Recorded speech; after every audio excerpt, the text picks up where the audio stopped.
சுமன், நீங்க எப்படி பார்க்கறீங்க தொடர் சந்திப்புகள், அந்த புகைப்படங்கள் வெளியிடப்படுறது, அதற்கு பிறகு இங்க நடக்கக்கூடிய ஆக்டிவிட்டிஸ் எல்லாமே ஒன்றோடு ஒன்று தொடர்புடையதாக இருக்கிறது. நீங்க எப்படி பார்க்கறீங்க இதை?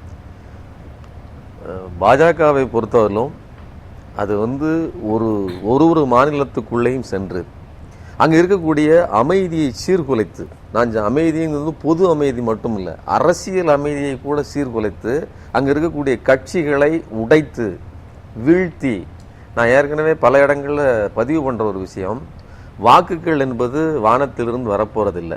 100 பேர் இருக்கிறாங்க அப்படின்னு சொன்னா அதுல 45% அதிமுகவினுடைய வாக்கு அப்படின்னு சொன்னா அதுல இருந்து 25% எங்கே போனதுங்கிற கேள்வி முதல்ல வந்துச்சு.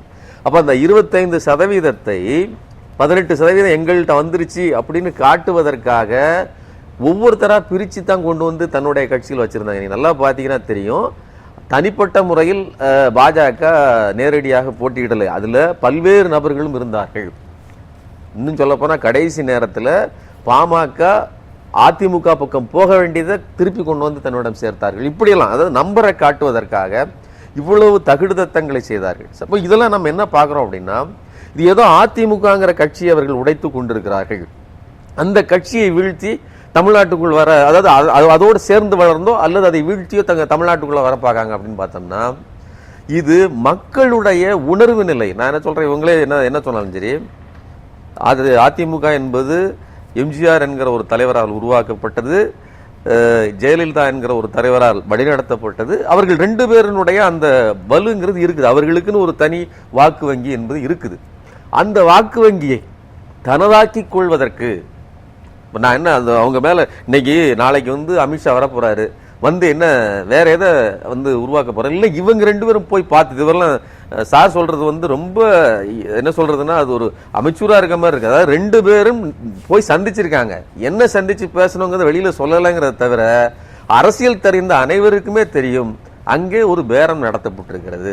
வெறுமனே வெள்ளை அடிச்சிருக்காங்களா, அங்க ஆபீஸ்ல தண்ணி கேன் போட்டாங்களான்னு பாக்குறதுக்கு அங்க இருந்து அங்க போனாரு. கூட்டணி தான் பேசி இருக்க வேண்டுமா அப்படின்னு கேக்குற ஒரு கேள்வி இருக்குல்ல. ஆமா, அதான் கேக்குறேன் உங்களுக்கு. நான் என்ன சொல்றேன்னா, பொலிட்டிக்கல் சென்ஸ்னு ஒண்ணு இருக்கலாங்க, அதை வச்சுட்டு நான் கேட்கறேன். அவங்க 2 பேருக்கு என்ன தனிப்பட்ட உரையில் நல்லா இருக்கீங்களா, உடம்பு நல்லா இருக்கான்னு கேட்கறதுக்காக போனாங்க, நலம் விசாரிப்பதற்கு போனாங்களா? இன்னும் கூடுதலா கேட்கிறேன், 2வது செங்கோட்டையன் அவர்கள் போய் பார்த்தாங்களே. அப்ப இதெல்லாம் எதுக்கு அப்படின்னா, அதிமுகவை, அதுவும் குறிப்பா எடப்பாடி பழனிசாமியை எங்களோடு கூட்டணி வைத்துக் கொள்ளுங்கள் அப்படிங்கிற நிர்பந்தத்தை பாஜக உருவாக்குகிறது.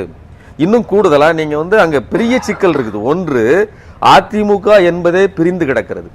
இன்னொன்னு, பாஜக நினைக்கிற ஒரு கூட்டணி இருக்கு இல்லையா, அது எல்லாத்தையும் சேர்த்து இப்ப சார் சொன்னாங்களே, கேசி பழனிசாமி அவர்கள் சொன்னாங்களே, ஒன்று அதிமுகவை ஒருங்கிணைக்கணும், அதுக்கப்புறம் அதிமுக கூட்டணியை ஒன்னாக்கணும், முடிஞ்சா விஜய கூட அதுல ஒரு 6% இருக்கு, அது ஒரு கணக்கு சொல்லிக்கிட்டே இருக்கு, அரித்மெட்டிக்கா சொல்றாங்க இல்லையா, அதையும் சேர்த்து உள்ள இழுக்கணும், முடிஞ்சா சீமானையும் சேர்த்து உள்ள இழுக்கணும். எல்லாத்தையும் இழுத்து யாரை வீழ்த்த போறீங்க?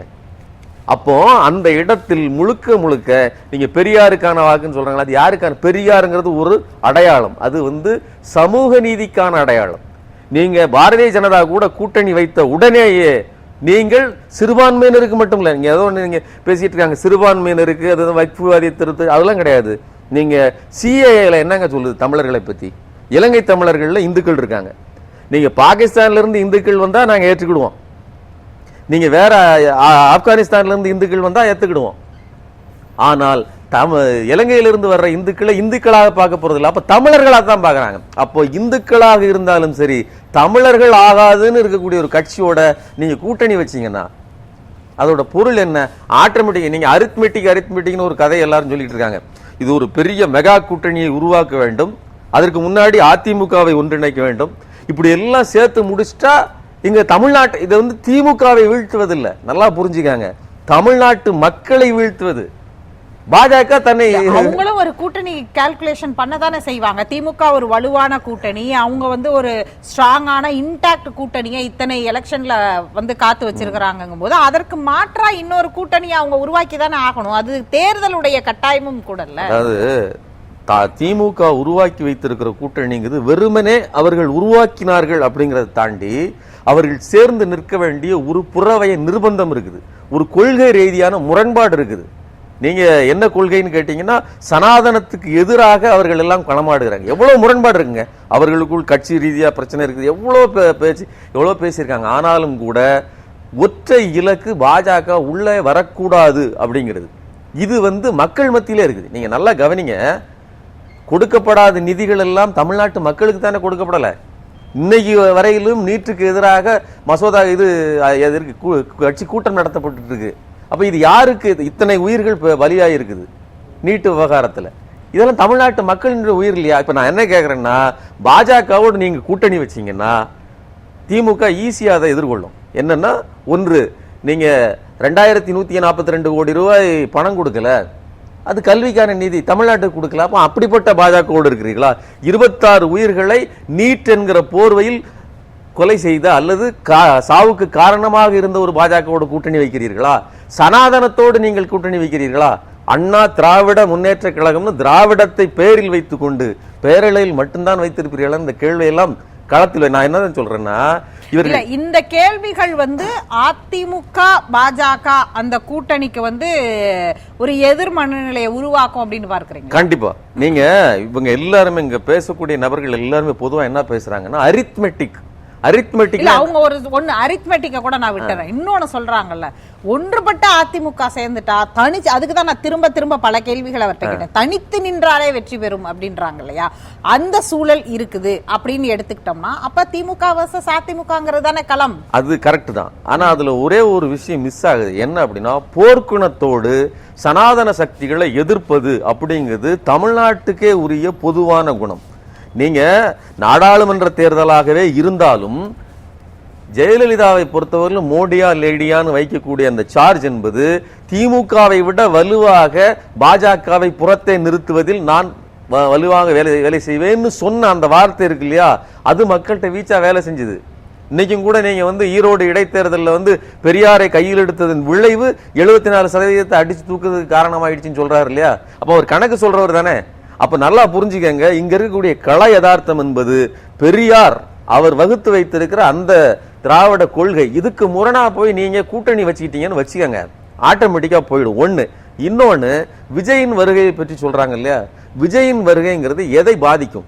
இங்க நல்லா ஈஸியா பாத்துக்கங்க. அவர் எவ்வளவு முயற்சி பண்றாரு, முஸ்லிம்களுக்கு சாதகமா குல்லா போட்டு நோன்பு கஞ்சிலாம் குடிச்சு பாக்குறாரு. ஆனா என்ன பிரச்சனைன்னு பாருங்க, அவர் ஒரு நடிகர்.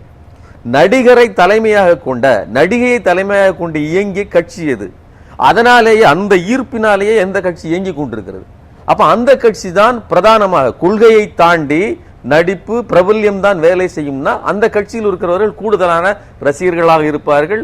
அந்த வாக்குகள் பிரிவதற்கான வாய்ப்பு தான் இருக்கிறது. சோ கணக்குப்படி பாத்தீங்கன்னா விஜயின் வருகை என்பது திமுகவை விட அதிமுகவை தான் அதிகம் பாதிக்கும். சோ எப்படி கணக்கு பண்ணினாலும் இந்த கூட்டணி, ஒரு மெகா கூட்டணியை நீங்கள் அமைத்தாலும் சித்தாந்த ரீதியாக நீங்கள் பாஜக, நான் என்ன சொல்றேன், குடம் நிறைய பாலை வைத்து ஒரு துளி நீங்க விஷத்தை கலக்கிறது மாதிரி பாஜகவே நீங்க அந்த கூட்டணிகளை கலந்துட்டீங்கனாலே ஆட்டோமேட்டிக்கா அது. இப்ப அண்ணாமலை ஒரு கணக்கு சொல்லி கொண்டிருந்தார் இல்லையா, 5 முனை போட்டி அப்படின்னு. அப்படி 5 முனை போட்டினா அது எப்படி இருக்கும்? எத்தனை முனை? அது எளிமையானதுங்க. என்ன ஒரு விஷயம்னா, இப்ப எல்லாருக்குமே, இவங்க எல்லாருக்குமே, பேசுகிற எல்லாருக்குமே, என் கணக்கு சொல்கிற எல்லாருக்குமே கூட கூட்டல் கழித்தல் அவங்களுக்கு என்ன தோணுது அப்படின்னா, திமுகவை இந்த தேர்தலில், வருகிற தேர்தலில் வீழ்த்த முடியாது, 2வது இடத்தை அல்லது அதிக வாக்கு சதவீதத்தை பெறுவது, இதுதான் அவர்களுடைய அதிகபட்ச இலக்கு. இதுதான் ரொம்ப முக்கியமான. ஆனா பிரச்சனை என்னன்னு பாருங்க, பாஜகவா இருந்தாலும் சரி அதிமுக இருந்தாலும் சரி களம் இதுதான் தெரியுது. ஆனால் எதையாவது செய்து வெற்றி பெற்றாக வேண்டும்ங்கிற நிர்பந்தம் இருக்குது. இல்ல அப்படின்னா அதிமுக கட்சி நிக்காது. அது இன்னைக்கு இருக்கிறத விட இன்னும் பலவீனமா ஜெயிக்கணும் அப்படிங்கிறது. பாஜகவை பொறுத்தவரையிலும் 29 வரையிலும் நான் காத்துட்டு இருக்கிறவா, அண்ணாமலை சொல்றது மாதிரி 29ல பாத்துக்கலாம், 29ல யார் இருப்பா அப்படிங்கிற கேள்வி இருக்கு இல்லையா? சோ அதையெல்லாம் அவர்கள் கணக்கில் எடுக்க மாட்டார்கள். இந்த தேர்தலிலேயே வெற்றி பெற வேண்டும்ங்கிற வெறியில் தான் எப்படியாவது என்னிடம் கட்டாய கல்யாணம், இது பொண்ணு அழுக அழுக கண்டிப்பா கட்டிக்கோன்னு சொல்லி மிரட்டி கட்டுகிற மாதிரியான திருமணம், அப்படிப்பட்ட ஒரு உறவு தான் இன்னைக்கு ஏற்பட்டு இருக்கு. இல்ல இந்த கூட்டணி அப்படிப்பட்ட நிர்பந்தத்தின் பார்ப்பட்டு தான் உருவாக்கப்பட்டு கொண்டிருக்கிறது. கண்கூடா தெரியுது. நீங்க அதை அவரே சொன்னார் இல்லையா, எவ்வளவு ஃபைல் அங்க இருக்குன்னு. அதாவது எடப்பாடி பழனிசாமியினுடைய ஃபைல்கள் எல்லாம் அங்க இருக்குது. அப்படின்னு சொல்றாரு இல்லையா? எப்படி அரவிந்த் கெஜ்ரிவாலையும் மனிஷ் சிசோடியாவையும் மிரட்டினார்களோ அதே போல் மிரட்டுவார்கள்னு சொல்றாரு இல்லையா? அப்ப இதோட பொருள் என்ன? கத்தியை காட்டி மிரட்டி கூட்டணி அமைப்பதுதான பொருள்.